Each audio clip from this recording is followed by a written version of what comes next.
Good afternoon, traders and investors. Will back here with another one, coming to you with a Thursday market recap. Hope all of you had a very good day of trading today. On my part, guys, apologies for the late upload today. Had a bunch of things to take care of, and as they say, better late than never, I guess, right? So in today's markets, guys, well, the bulls are going on an absolute party, euphoria party more specifically, on a sugar high pretty much, guys, after the jumbo rate cut, 50 basis points issued by the Federal Reserve yesterday. However, is it a good proposition to be FOMOing into these markets at the all-time highs after the rate cuts, or is it maybe more prudent to stay behind and wait for better deals? Well, I have my reservations for the FOMO, and we're going to take a look at that in today's video, of course.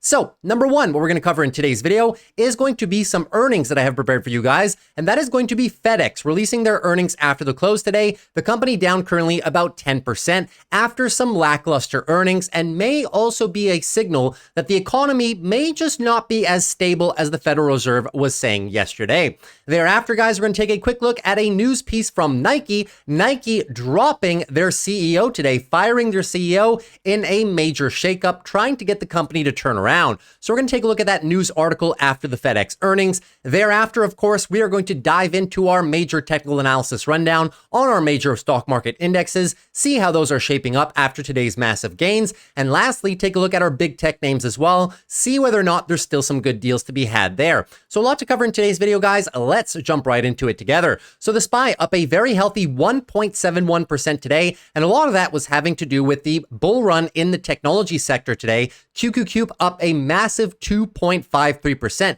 These markets pretty much gapped up at the open and never really turned back. Now, I agree that on these initial SPY and QQQ charts, it kind of looks like a little bit of a shooting star candle formation, right? But when we take a look at the futures, you can see the candle close was actually very solid for some potential continuation to the upside. Now, taking a look at the heat map right here, let me refresh the data so you guys can see massive green in the markets today. Really nothing much getting left behind, except for the sector that's been really outperforming over the past few weeks, which is consumer defensives, right? We know this one has been rallying a ton over the last 2, 3, 4 weeks of trading as people kind of did this massive rotation away from growth, away from tech, and into the more defensive aspects of the market. Now, this aspect of the market currently pulling down today, but I do believe it still is a very good sector for the next forthcoming 2-3 months as we move through this economic uncertainty. The winners of the day, guys, of course, well, you can see it right on the screen, right? Bright green for all of our big tech names, a lot of software companies too, and semiconductors really coming alive today as well, guys. Beautiful day for technology as a whole. Financials, relatively mixed, but did have a very good day too, especially the banks. Healthcare also slightly mixed, but green on the day. And the bottom half of the market here, guys, your interest rate sensitive sectors did respond quite well on a day like today. So overall, guys, very broad market to speak of. Now, taking a look at the one-day relative, guys, you can see that even better. Pretty much every single sector in the green, except for utilities, consumer defensives, and real estate lagging a little bit behind. Take a look at these 4 sectors, your weakest sectors on the day. Healthcare, real estate, utilities, and consumer defensives, they have been some of the ones that have been really outperforming over the past month, guys. If I put this on a 1-month relative, you can see consumer defensives performing well, healthcare has been performing well as well, and your industrial defensive sides of the market have been doing well. This is your 1-month relative performance, right? So a little bit of a pullback on those very solid defensive sectors, and I do think that these should still be an outperform despite this one-day outperformance in technology. I still believe the best trades for the next couple of months, guys, will be in the more defensive aspects of the market. I truly do believe that this most recent rally after the rate cuts may just be a little bit of a short-term boost for some of the risk on names, but it really doesn't alleviate on any of the underlying problems that are happening in the economy right now. We know that although rate cuts are a very welcome surprise to the markets, especially a 50 basis point cut to start it off, but we know as well that rate cuts take a long time to trickle down into the economy and really start boosting the economy from the bottom to the top, right? So we got to keep that in mind too. So before we get into more technicals, guys, let us dive into FedEx earnings and see exactly what happened to this beautiful company in the after hours session today. So let me just turn on the after hours candles right here, and you can see that, guys. massive drop on FedEx, right? In the after hours currently right now, from the top to the bottom, the company was down almost 12%, guys, before coming to an end right under 10%. Definitely a very bad day for them. So what exactly happened? Because FedEx was, for all intents and purposes, pushing to new all-time highs before their earnings release today. Let's have a look together, shall we? So massive miss, on EPS, guys.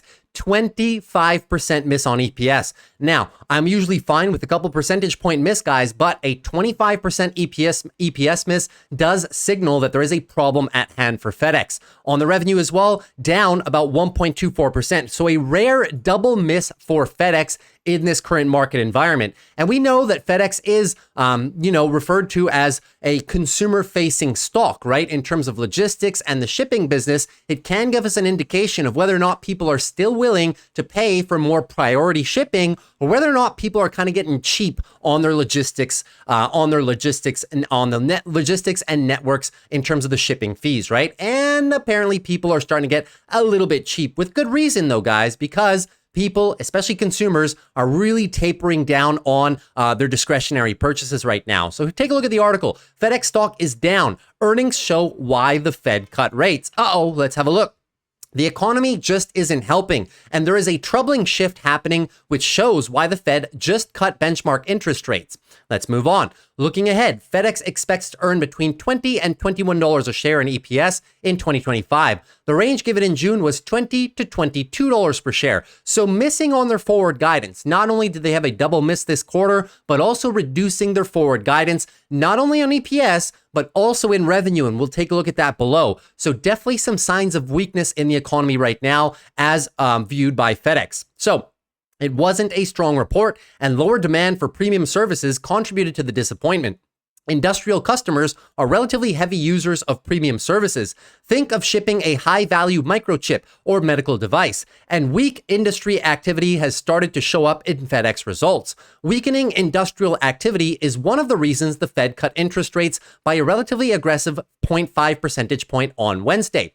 Despite a challenging quarter, we remain focused on transforming our network, improving our efficiency, lowering our cost to serve, and enhancing our ability to adapt with speed to evolving market dynamics. This is true. This is what the CEO said, guys. FedEx has been doing a great job of cost control in the last couple of quarters, but it just seems that it's just not enough right now. Overall, I remain confident in the value creation opportunities ahead as we focus on reducing our structural cost and growing revenue profitably. FedEx is still on track to deliver some $2.2 billion in cost savings in the current fiscal year, including via network integration. The company recently combined its ground, services, and express units into one operating company. We've talked about this prior on the channel over the last earnings report, guys. This is what they're referencing to be the Drive program, if you remember, right? Let's move further. So, FedEx also completed a $1 billion share repurchase in the quarter and expects to buy back an additional $1.5 billion in the remainder of the fiscal year. The company reported several negatives for investors to weigh. Sales slid year over year after Wall Street expected about a 1% gain. Sales growth only recently turned positive, eking out a 0.9% year over year gain in the fiscal fourth quarter after declining for 6 consecutive quarters. FedEx's fiscal first quarter, which spans the summer months, is typically a slower quarter for the company, talking about this one they just reported. Moving on further, at the time, FedEx predicted its sales growth would climb at a low to mid-single digit percent, rate, which would have been an improvement from recent results. Thursday, the company said sales growth is expected to be a low single-digit percentage increase. At least some growth is still expected. And that is true, guys. They are only growing revenue at about 4% per year. We would have liked to see them report some guidance for maybe 5-6%, but now it's probably going to be even lower than 4% per year over the next fiscal year, 2025. So definitely not the best result from FedEx, and shows that the economy is showing some signs of weakness in, especially in the logistics networks and in the industrial component of things, right? The industrial side of the economy, guys, is slightly slowing down. And we've seen that with a few manufacturing reports that have come out over the last few months, showing that the manufacturing and industrial side of the economy is slowing down. Is it slowing down to a standstill or going negative? No, but there is some signs of weakness, guys, not only on the consumer side, but also on the industrial and manufacturing side of things too. So let's take a look at the valuation for FedEx after this drop, right? So they are only growing revenue at about 4% per year. EPS growth is set at about 13.4%. That is a downward revision from over 14% per year. Taking a look right now, forward PE at $267 right now. Their price in the after hours, which is right about here, is going to be about 12.87. So at a first glance, the PE ratio does not appear too high, but keep in mind that's because the company is not growing revenue that aggressively. When we divide that PE ratio by their EPS growth rate, we get a PEG ratio of 0.96. That is still very, very good for the company in terms of valuation. And the free cash flow yield is at 4.2%, guys.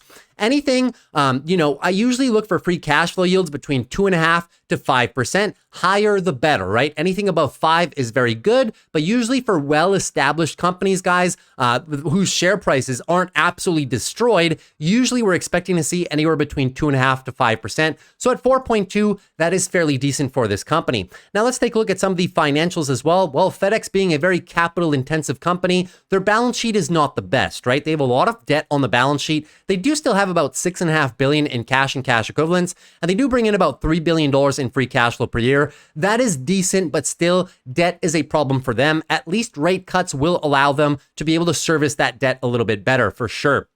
In terms of the expectancies now, you can see that a lot of analyst price targets are still above the $300 range. Most people rating it either a hold or buy. No real sells as of yet. In terms of our EPS expansion is healthy through 2027, and revenue expansion as well is slated to be somewhat healthy, right? Growing at a very small pace, but still growing through 2027. The benefit of FedEx, rather, is going to be in the cost-saving endeavors that they're doing and the share buybacks. That's going to really contribute to them being able to improve their bottom line substantially. Take a look at FedEx profitability. You can see that even though their gross margins have been slightly coming down over time, they're roughly the same as where they were prior to the pandemic. So that's decent. Operating margins as well, finally back to where they were normalized before the pandemic. And your net profit margins, FedEx has never really been a super strong company for net margins, guys, but to see them still about 5%, that is roughly the historical average of the company, I would say. So no real red flags in terms of profitability, right? It's really in terms, the red flags of this report really has to do with the expected slowdown coming in the next few quarters. And I do think that FedEx, right?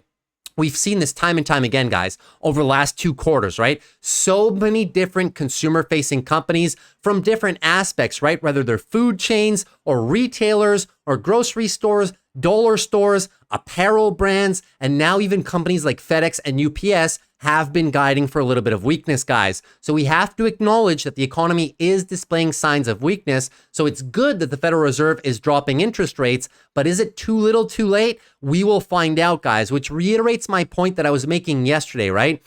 This interest rate decrease is very good at a first glance. We could have, as I've been calling it, kind of a sugar high for the next couple of weeks as markets get a little bit bullish surrounding these rate cuts, but keep a close eye on Q3 earnings that are coming up in October. If companies like FedEx start guiding lower and lower and start referencing more macroeconomic concerns and corporate profits start dwindling a little bit, the markets are not going to like it at all, and we could be expecting some weakness despite being in a rate cut environment right now. So if I had to make a somewhat of a crystal ball prediction, keep in mind, guys, nobody knows when the market is going to break to the downside necessarily, right? But if I had to make a prediction, guys, I would say that for the next couple of weeks, we should probably have smooth sailing and may be able to continue this rate cut rally for at least until the end of the month of September, potentially, right? But I would be very, very cautious coming into Q3 earnings in the month of October. We could be in for possibly some bad surprises from these companies, right? So I'm not going to be playing FedEx, even though the valuation is good, even though they are coming down to the 267 mark, which is, for all intents and purposes, some levels of prior support, right? We can see it right down there. Their big prior support is all the way down here at roughly 250. I'm not going to be playing FedEx myself just because I do believe the company is slightly too high right now in terms of what I'm willing, or the share price that I'm willing to pay for it. I would like to see it a bit more lower around the 250, 240 level to make any swing trades on it. You guys know I've been very public about this on the channel. I much prefer UPS right now. I think that the company has been crushed a lot more than FedEx. It's at a very beautiful area of support right now as well, in the lower $120 range right there. So that is just what I'm going to be looking for on the UPS trade specifically. And UPS, even though UPS may take a while to recover right here, at least they're paying a 5% dividend in the process. FedEx only paying about 1.85 right now. So my logistic company for those reasons is going to be UPS. The valuation is roughly similar, right, in terms of how cheap the companies are, but I think UPS represents a little bit better value down here. So that is my take on the whole FedEx situation. Now, moving into article number 2, that is going to be Nike. Nike is making a major shakeup, firing their CEO, guys, today after the close, and you can see the market's responding extremely bullishly to an extremely bullish fashion to it, right? Up pretty much 8%. Went all the way as high as about 10%, but kind of tapering off around the 8% mark. And we know, guys, Nike has had so many problems over the last 2 years. So at least they're trying to turn around the ship right now. They had a lot of inventory problems, a lot of sales mix problems in terms of their distribution channels that they were trying to target. So let's take a look at what exactly Nike is doing right now to kind of turn around the ship, right? We've seen the steps that companies like Disney have taken in the most recent couple of quarters to turn their business around. We saw what Intel did the other day, some initial steps to turn their business around as well. And now it is Nike's turn to try and do the same thing, right? So let's take a look at the article right now. Nike, struggling from rising competition and its own strategy mistakes,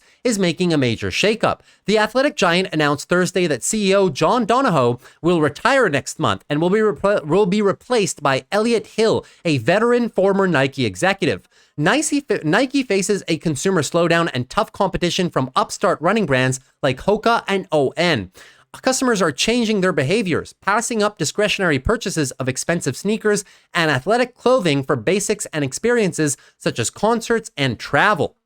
Let's move on further. The company's sales were flat last quarter, and the retailer predicted sales would drop another 10% next quarter as Nike's classic brands slow down. Nike has been criticized by analysts for a lack of innovative new sneakers, rather. Nike turned more lax on product innovation, particularly in running, and as up-and-coming brands started to resonate. Meanwhile, Nike's efforts to change its distribution strategy have backfired. The company in recent years has slashed the number of traditional retailers that sell its goods while attempting to shift customers to its own channels, especially online. Nike has said it can make more than double the profit selling goods through its own website and physical stores than it can through wholesale partners. This was a strategy put in place by John Donahoe himself. Now, moving on. Nike has executed a strategy to focus its resources, marketing, and top products on just 40 select retail partners, such as Dick's Sporting Goods and Foot Locker. But the change was made too abruptly and hurt Nike's sales. Nike has since brought back some of the retailers it initially cut out. Nike took it too far and underestimated the importance of third-party retailers, said one analyst here. So that's the problem with Nike, guys, is essentially they started, they cut out a lot of third-party retailers, a lot of wholesalers that would display their shoes on display sections, as you see when you walk into Dick's Sporting Goods or you walk into Foot Locker, right? You can see that Nike usually has a dominant landscape of all the shelving space, right? It is pretty much where consumers can go and see the Nike models in person rather than seeing them on Nike's website, right? So a little bit of window shopping there. Now, my question to you guys, what happens when you remove all of those Nike shoes from those retailers' shelving spaces? Well, what now goes in to occupy those spaces?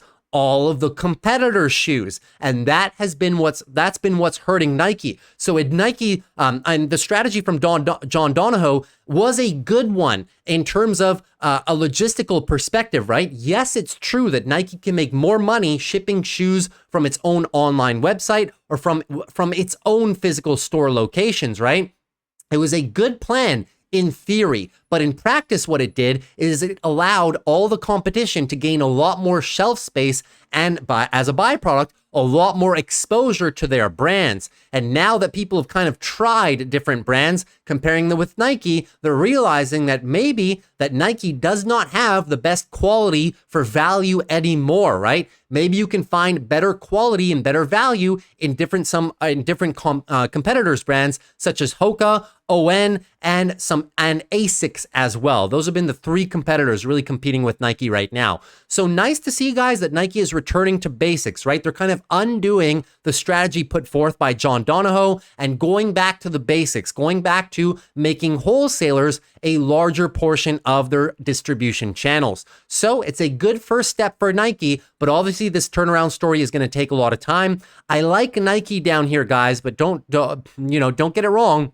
It's going to take a long time for this turnaround story to actually manifest and start paying dividends for this company. But in terms of building a longer term position, guys, I would not be opposed to starting a position in Nike right down here. It is currently at either COVID pricing or 2019, 2018 pricing as well. That's where I like to shop for companies that have been having problems, but they're long-standing legacy brands in the midst of a recovery story. So this could be a very decent position to start a recovery story position on Nike. And as a matter of fact, I will be considering to start playing this one a little bit more aggressively as we move into Q3, especially if you get more weak consumer data and Nike really starts plunging back into the lower 70s area, guys. Sorry about that. I've said it on the channel. I'm kind of downtown and the police station and the fire department are literally like 30 seconds down my street. So whenever something happens, I always get it through the balcony and through the windows and stuff like that, right?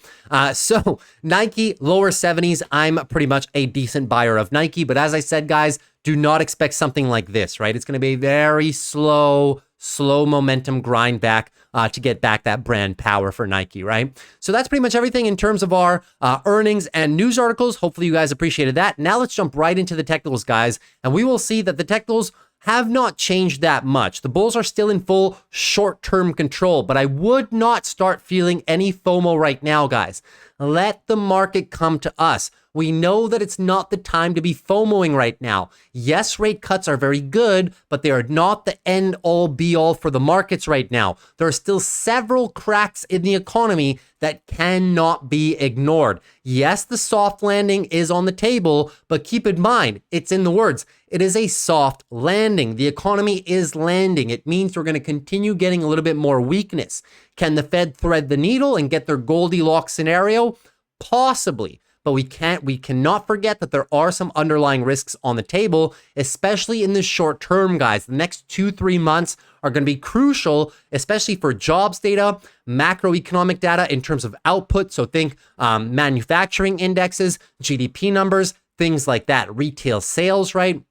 And especially Q3 earnings that are going to be on deck, right? So short-term FOMO, no, not for me, guys. Still going to be patient and still be very picky with the plays that I choose for myself and also the ones that I provide to you guys on the channel, right? I do not want to see anybody lose any money by FOMOing in these markets, getting trapped at the top, and then we get a massive sell-off for Q3 earnings and bring us right back down, right? Not the time, guys, to get trapped at the top of the market. If you want to play the upside, guys, short-term swing trades only. Do not get married to positions leading into Q3 earnings, right?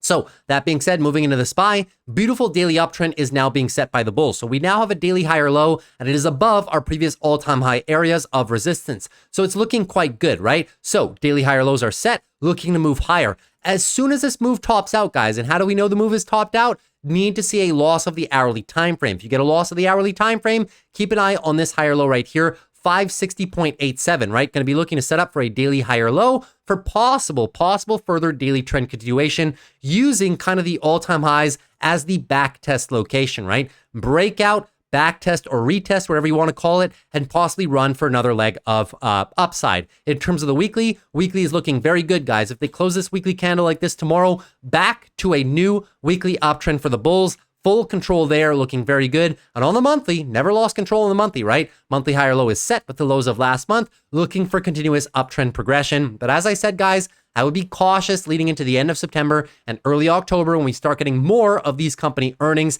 And if they look anything like FedEx or some of the earnings that we've been getting last quarter, right, that we just went through a month and a half ago, it may not be that good, guys. Trust me on that, right? Now, QQQs, give me a very brief moment.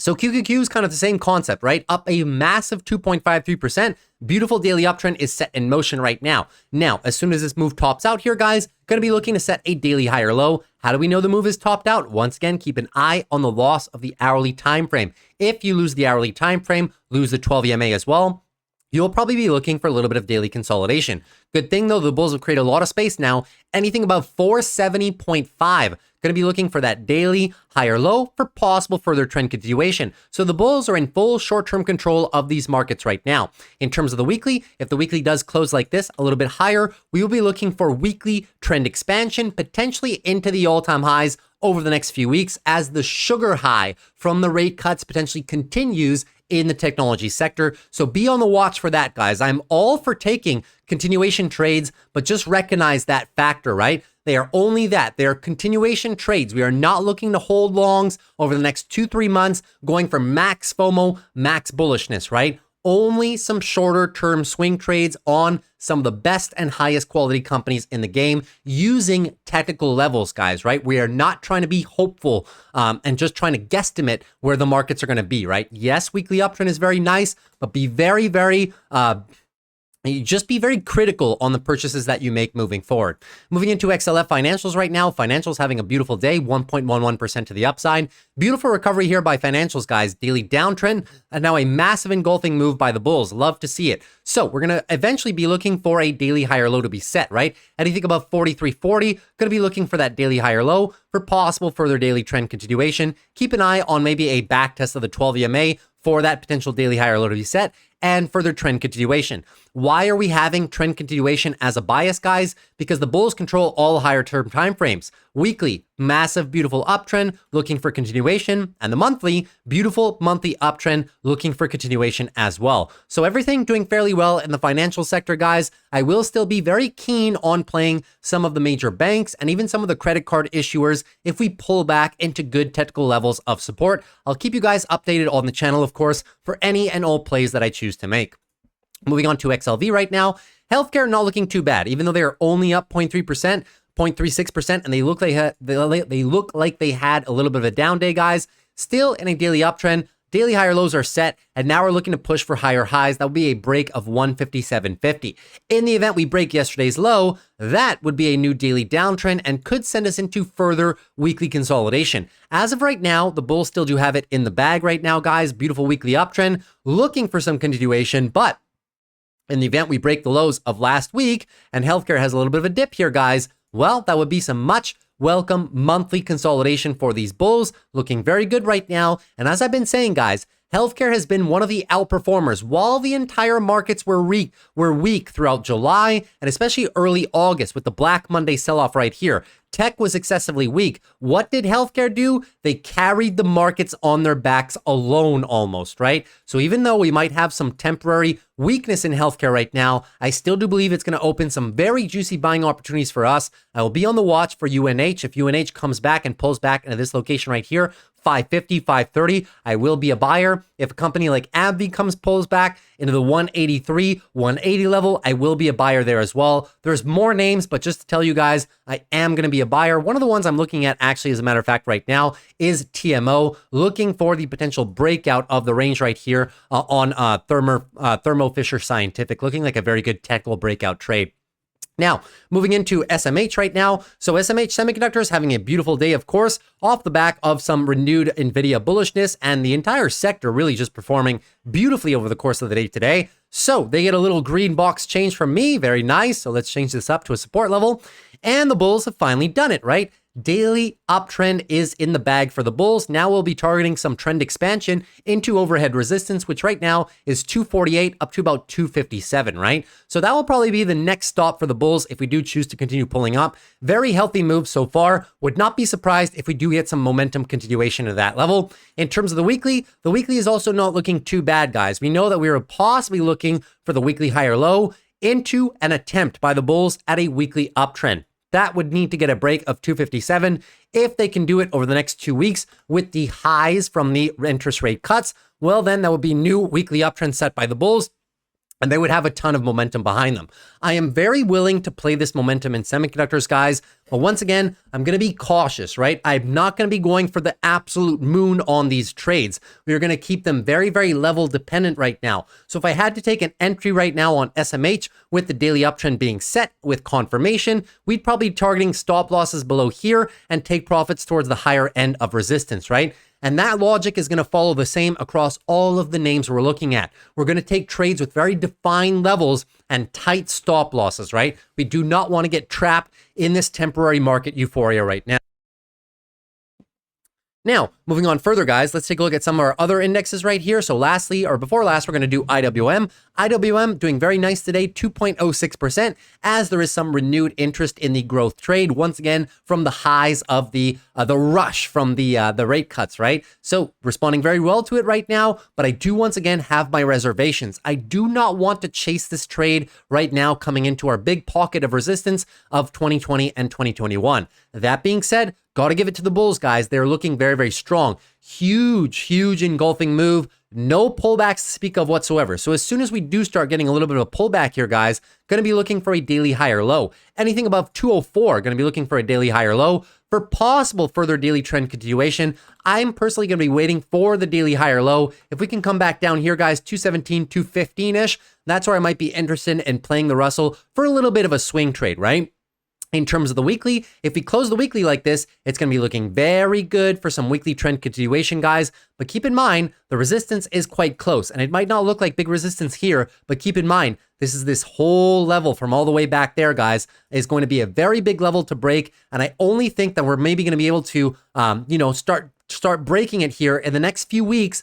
But I would be very nervous about this one leading into October earnings, right? We may be able to break into this level of resistance, but in the event that the economy shows more signs of weakness and Q3 earnings are weak as well, I am going to be expecting a fairly large pullback. So what I'm trying to say here, guys, is for the next 3-6 months of trading, we may not get the massive Russell rally that everybody is possibly expecting, right? We may get some temporary rallies here and there, but I think it's going to be a very, very volatile next few months, at least for the Russell, which is why if I do take a position, guys, I need it to be as low as possible. But as of now, no red flags. The bulls are healthy. They control the daily right now. They do control the weekly, and we even control some monthly trend appreciation right here, looking very solid, all things considered. So if you're in already, very nice. Good job, guys. Moving into the Dow Jones lastly. So the Dow Jones performing very well today as well. New daily uptrend is in the cards. So once again, guys, as soon as this move is topped out, going to be looking for a daily higher low, anything above 41,500-ish.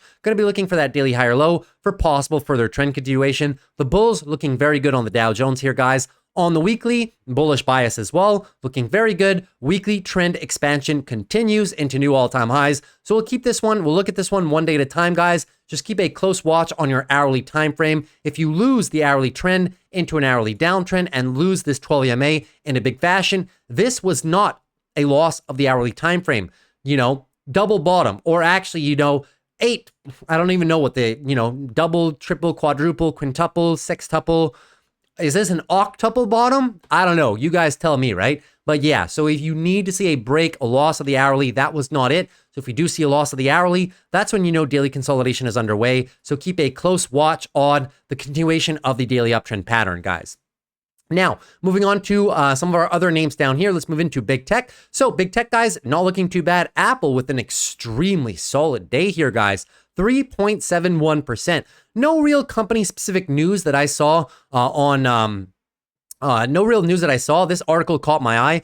Apple stock is up. Its good day can't erase iPhone concerns. And this is true, guys, right? Apple pretty much had a great day because of the interest rate cuts, but it wasn't because of company-specific news. The iPhone 16 sales are still relatively weak, especially when comparing them to the iPhone 15 sales from last year, right? So Apple continues to struggle with weak sales for their newer models. That being said, they did a great job today in reversing this daily downtrend. Big engulfing move, right? So as soon as this move is topped out, we're going to be looking for a daily higher low for possible further trend continuation. The best case for Apple bulls is to really get another green day, get us above this pocket of resistance right here, which is 228 all the way down to about roughly 224, right?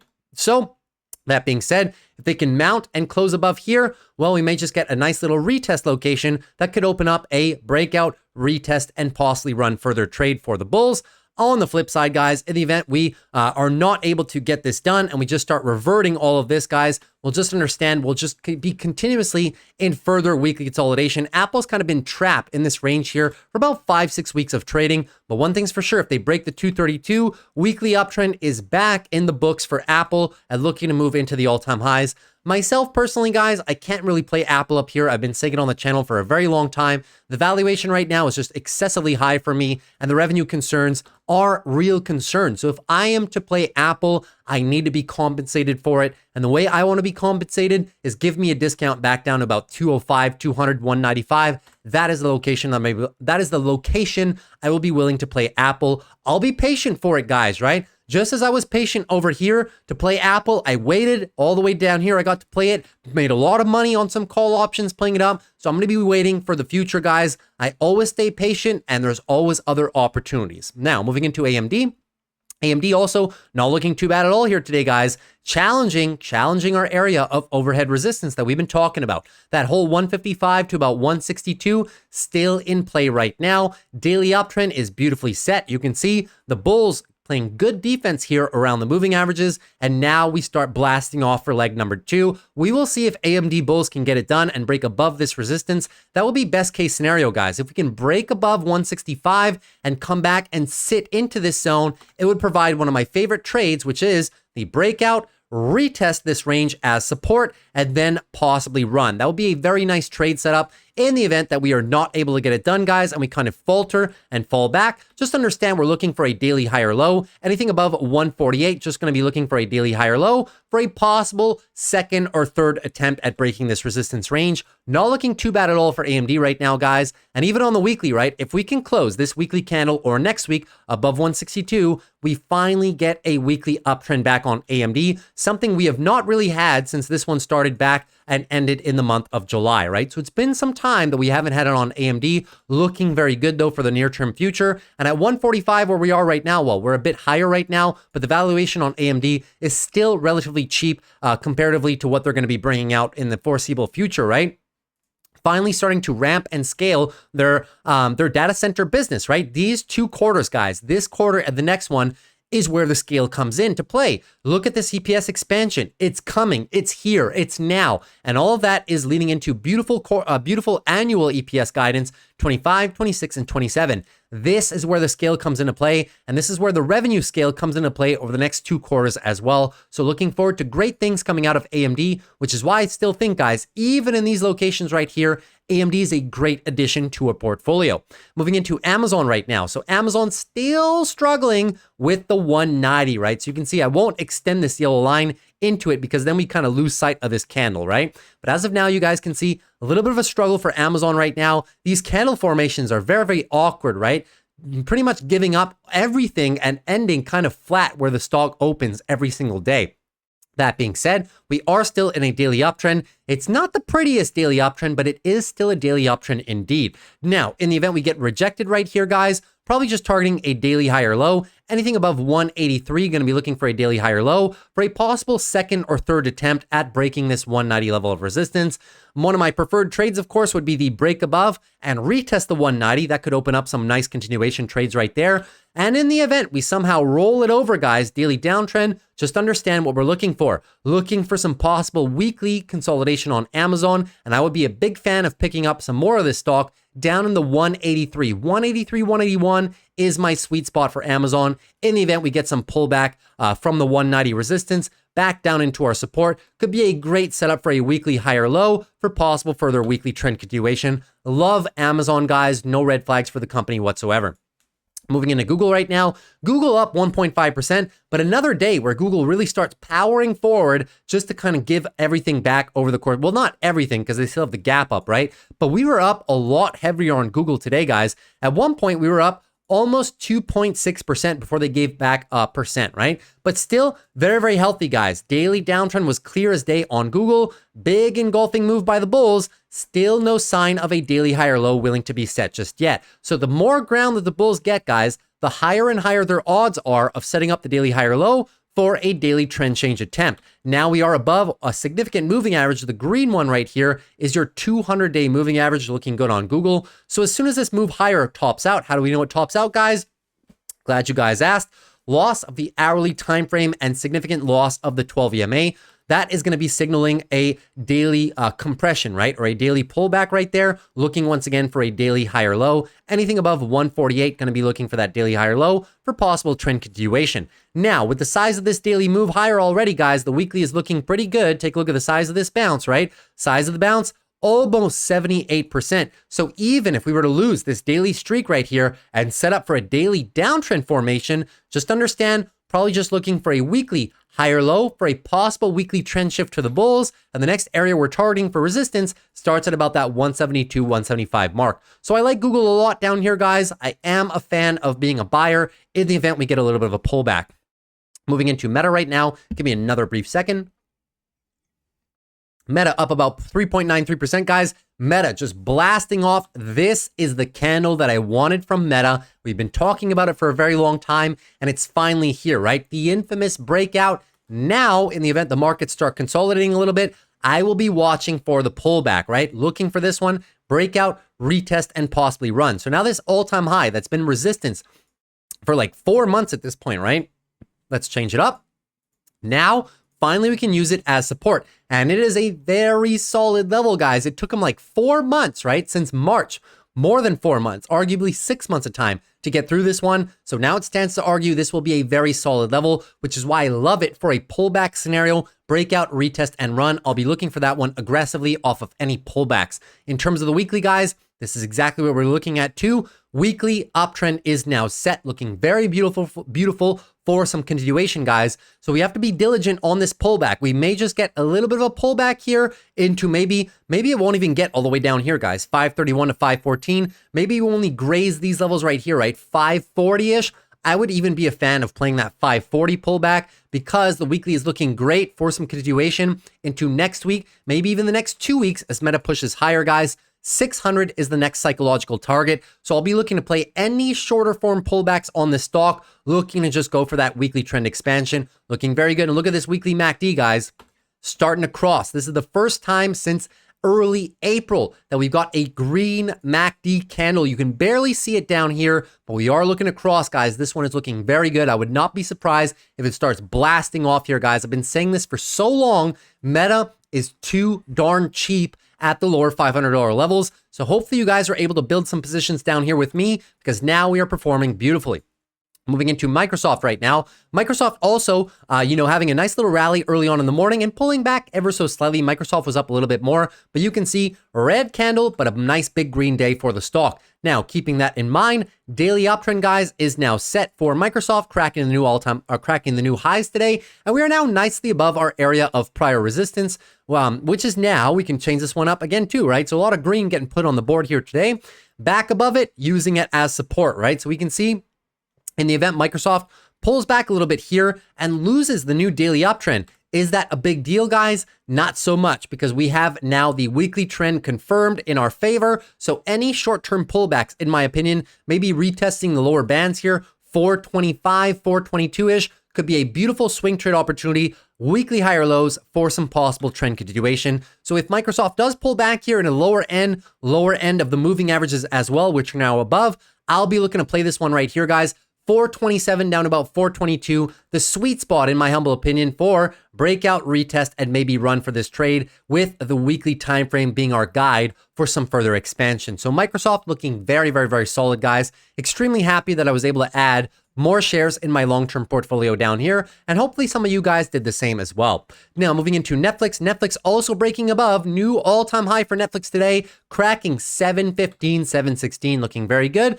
And then unfortunately pulling back a little bit today, ending, with not the best candle formation, but not that bad either. So I'll remind you what Netflix is trying to go for. Trying to go for the daily uptrend expansion into new all-time highs.